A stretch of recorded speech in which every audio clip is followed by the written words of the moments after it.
Kepada yang terhormat Bapak Gubernur Nusa Tenggara Timur di Kupang. Dengan datangnya surat ini, saya ingin mengadukan kepada Bapak Victor Bung Tilu Laiskodat atas apa yang keluarga saya alami. Bapak saya sudah lama mempunyai riwayat sakit asma dan gula darah. Penyakit asmanya sudah sembuh 6 tahun yang lalu, dan 6 tahun terakhir ini Bapak saya mengidap penyakit gula darah. Selama sakit, Bapak saya tidak pernah dirawat di rumah sakit, kecuali berobat di rumah praktek dokter, itu pun tidak sering, 3 bulan sekali. Karena Bapak saya seorang petani, dia menghabiskan waktunya di kebun untuk bertani. Selama pandemi COVID-19, Bapak saya tidak pernah ke kota dan tidak pernah melakukan perjalanan jauh. Dia hanya mengkonsumsi obat untuk menyembuhkan penyakit gula darahnya. Tepatnya hari Sabtu tanggal 10 April 2021 jam 6 pagi, Bapak saya mengalami drop dan tidak sadarkan diri. Menurut hasil pemeriksaan dokter dari puskesmas saat itu, Bapak saya mengalami drop dan tidak sadarkan diri karena gula darahnya turun 35 mg. Sebagai anak, saya panik dan ingin sekali Bapak saya mendapat pertolongan dengan meminta rujukan dokter untuk merujuk Bapak saya ke Rumah Sakit Umum Ruteng. Permohonan saya dikabulkan dengan mengikuti aturan kesehatan, yaitu sebelum pasien dirujuk harus melakukan rapid test. 1 jam kemudian, Bapak saya diantar ke puskesmas untuk melakukan rapid test. Sampai di puskesmas, Bapak saya tidak diturunkan dari mobil ambulans. Petugas hanya mengambil sampel di dalam mobil. Bapak Gubernur, pasien dalam keadaan koma dan kritis. Apakah layak diperiksa di dalam ambulans sementara fasilitas di puskesmas lengkap? Hasil rapid test saat itu positif, dan Bapak saya langsung divonis terkonfirmasi COVID-19 yang dibuktikan dengan surat hasil pemeriksaan rapid test. Saya rakyat kecil yang tidak paham ilmu kesehatan, ingin mengajukan beberapa pertanyaan terkait hasil pemeriksaan rapid test. Yang pertama, untuk memvonis pasien corona dilakukan berapa kali rapid test? Yang kedua, untuk memvonis pasien corona, apakah dari hasil pemeriksaan rapid test atau ada pemeriksaan lanjutan seperti PCR? Yang ketiga, apakah riwayat sakit pasien dibutuhkan sebagai metode analisis pemeriksaan? Pemahaman saya tentang corona, pasien yang terkonfirmasi COVID-19 harus diisolasi, keluarganya dikarantina, dan membatalkan surat rujukan pasien agar virus tidak menyebar. Bapak saya tetap dirujuk dan kami keluarga pun ikut. Dalam perjalanan menuju Rumah Sakit Umum Ruteng, Bapak saya meninggal dunia dan jenazahnya dibawa ke rumah duka oleh petugas. Tepat jam 10 pagi Bapak saya tiba di rumah dan jenazahnya tidak diturunkan dari ambulans dan dibiarkan di tengah jalan selama 1 jam. Sebagai anak, hati saya hancur dan tidak tega melihat ayah saya berada di dalam mobil selama 1 jam. Banyak orang ingin membantu tetapi dilarang oleh petugas untuk tidak mendekat. Tidak tega melihat ayah saya berada di dalam ambulans selama 1 jam. Saya dan 2 orang adik saya menurunkan jenazah Bapak saya dari ambulans dan membawanya ke rumah. Setelah Bapak saya disemayamkan di rumah, tidak ada lagi petugas kesehatan ada di sana. Mereka menghilang entah kemana. Mereka membiarkan virus corona menyebar, karena setelah itu banyak yang datang memeluk, merangkul Bapak saya dan memandikan jenazahnya. Saat itu saya mulai tidak yakin bahwa Bapak saya terpapar corona.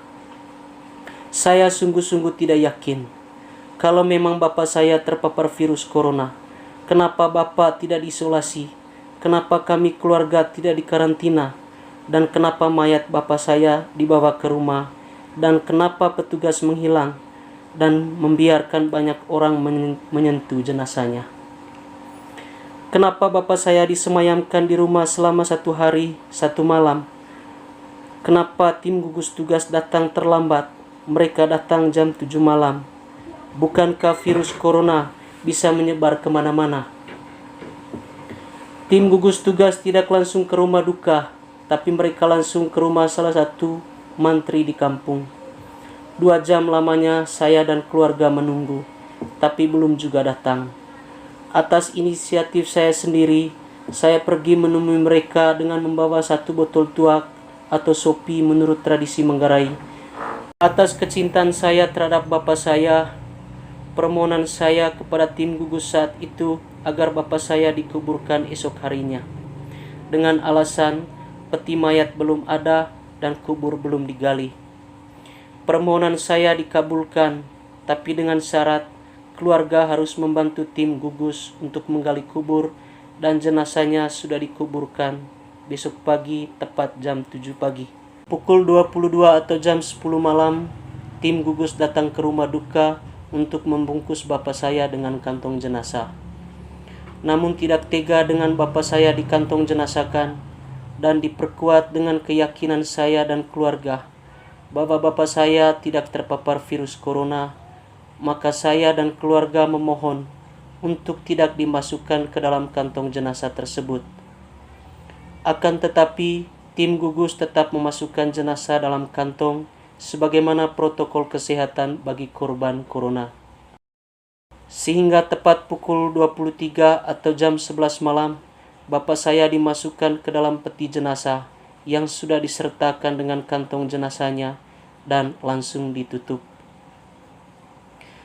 Sesuai dengan kesepakatan dengan tim gugus dalam acara kepok atau permohonan bahwa tepat pukul 7 pagi bapak saya dimakamkan, maka saya dan keluarga melaksanakan segala ritual adat yang terkait acara pelepasan atau perpisahan dengan bapak saya sebelum jam 7 pagi, dan beberapa anggota keluarga besar kami berangkat ke tempat pemakaman umum untuk menggali kubur bapak saya tanpa kehadiran tim gugus tugas. Tepat pukul 11 siang, tim gugus datang lagi ke rumah duka untuk menghantar jenazah bapak saya ke tempat pemakaman umum. Ratusan anggota keluarga turut ikut menghantar jenazah ke TPU. Karena pada saat itu juga kubur belum selesai digali, maka tim gugus sempat beberapa saat di depan rumah warga dan 2 orang warga menolak bapak saya dikuburkan di TPU dengan alasan karena telah terkonfirmasi COVID-19.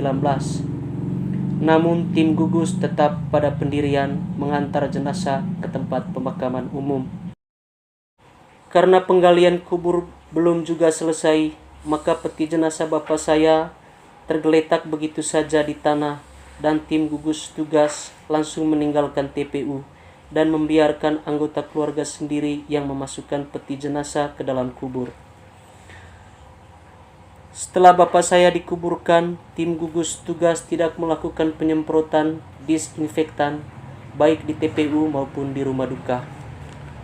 Saat itu hati saya hancur melihat peti jenazah bapak saya tergeletak begitu saja. Ingin sekali rasanya saat itu mati bersama bapak. Kenapa tindakan tidak manusiawi ini terjadi? Karena bapak saya bukan pembunuh, bapak saya bukan perampok, sehingga diperlakukan seperti ini. Pada tanggal 13 April 2021, saya dan anggota keluarga berjumlah 40 orang termasuk petugas melaksanakan rapid test yang pertama dan hasil semuanya negatif. 5 hari berikutnya, tepat tanggal 18 April 2021, saya dan anggota keluarga saya melaksanakan rapid test yang kedua dan hasilnya semuanya negatif. Di sini saya semakin tidak yakin kalau bapak saya terpapar corona, karena tim gugus membiarkan ratusan anggota keluarga ikut menghantar bapak saya ke TPU. Tim gugus membiarkan anggota keluarga memasukkan peti jenazah ke dalam kubur. Dan 2 kali hasil rapid test anggota keluarga semuanya hasilnya negatif. Dengan demikian, saya mohon dengan rendah hati kepada Bapak Gubernur untuk masalah ini dibersihkan. Buatlah masyarakat seyakin mungkin Kalau memang ada pasien yang terpapar virus corona, lakukanlah tindakan protokol kesehatan yang sesuai SOP dan benar-benar ketat. Cukup keluarga saya saja yang mengalami hal seperti ini. Untuk Bapak Gubernur, semoga bisa membuka hati. Saya tidak mau lagi ada pasien yang bukan corona, tetapi dimakamkan secara corona. Sekali lagi, mohon maaf. Saya mohon keadilan. Bapak saya bukan corona. Terima kasih.